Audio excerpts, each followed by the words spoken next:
घर के पूजा स्थल में ये 5 मूर्तियां नहीं होनी चाहिए, वरना हो सकते हैं आप बर्बाद। सबसे पहले हम पूजा स्थल के बारे में बता दें कि घर का पूजा स्थल वास्तुशास्त्र के अनुसार पूर्व और उत्तर दिशा कोण में होना चाहिए, जिसे ईशान कोण कहते हैं। यह स्थान उत्तम पूजा स्थल माना गया है। तो ईशान कोण में पूजा स्थल इस प्रकार हो कि पूजा करने वाले भक्त का मुख या तो पूर्व दिशा में हो या उत्तर दिशा में हो। जब पूर्व दिशा में भगवान स्थापित होंगे तो भगवान का मुख पश्चिम दिशा में होगा और भक्त का मुंह पूर्व दिशा में होगा, और जब भक्त का मुख उत्तर दिशा में होगा तब भगवान का मुख दक्षिण दिशा में होगा। अब आप सोच रहे होंगे कि भगवान का मुख दक्षिण दिशा में क्यों और कैसे।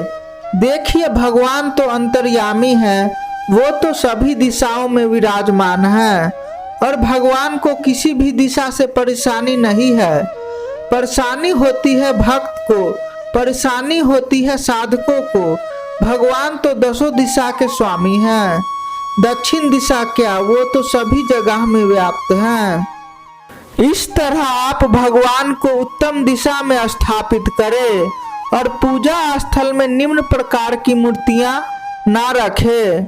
यदि आपके पूजा घर में ये मूर्तियां हो तो आप उनको तुरंत वहां से हटा दें, क्योंकि पूजा घर सकारात्मक ऊर्जा का केंद्र होता है। जहां सकारात्मक ऊर्जा व्यक्ति को प्राप्त होती है और जब उस ऊर्जा को लेकर व्यक्ति अपने काम में लगता है तो उन्हें हर कार्य में सफलता अवश्य ही मिलती है। इसलिए पूजा घर में ये मूर्तियां ना रखें। इस मूर्तियों के कारण आपको क्या हानि हो सकती है, हम ये भी आपको बताएंगे। तो सबसे पहले मूर्ति है नटराज शिव की मूर्ति।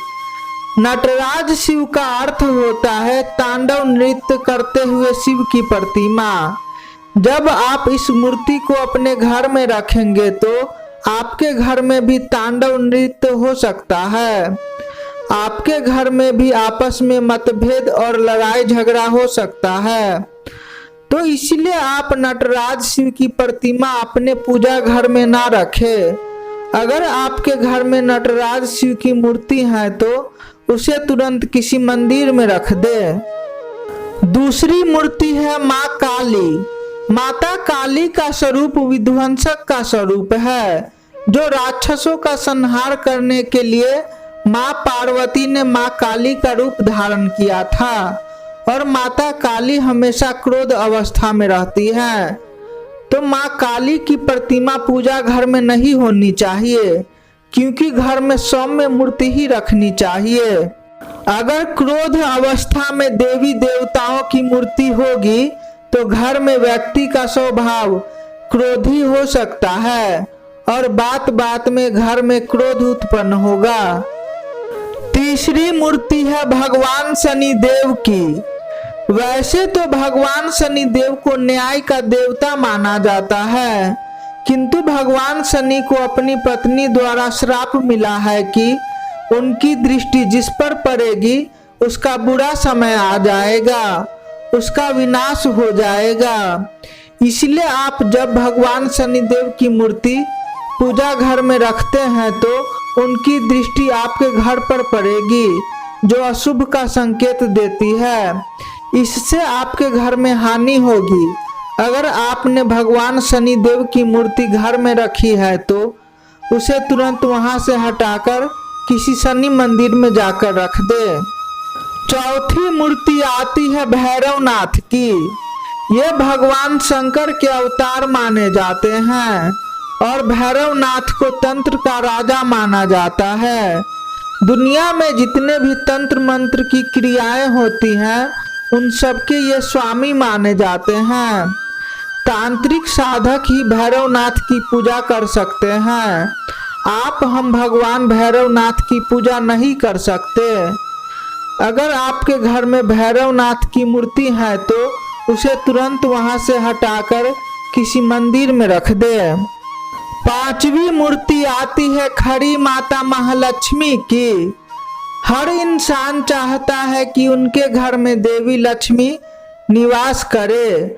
अगर आप भी चाहते हैं कि देवी लक्ष्मी आपके घर में विराजमान हो तो खड़ी माता महालक्ष्मी को घर में ना रखें, इससे आपके घर में धन की हानि होगी। अगर आप खड़ी माता महालक्ष्मी को अपने घर में रखेंगे तो आपके घर में अस्थाई लक्ष्मी का निवास नहीं होगा, क्योंकि खड़ी माता लक्ष्मी कभी भी चली जा सकती है। इसलिए बैठी माता लक्ष्मी की प्रतिमा अपने पूजा घर में रखें। अगर आप साथ में भगवान गणेश और माता सरस्वती की प्रतिमा स्थापित करते हैं तो आपको और भी अच्छा फल मिलेगा। दोस्तों, आज के लिए इतना ही। अगर आपको यह वीडियो पसंद आया है तो वीडियो को लाइक एवं सब्सक्राइब जरूर कर देना, और अगर आप माँ भगवती के परम भक्त हैं तो कमेंट में जय माता दी जरूर लिख देना। जय माता की।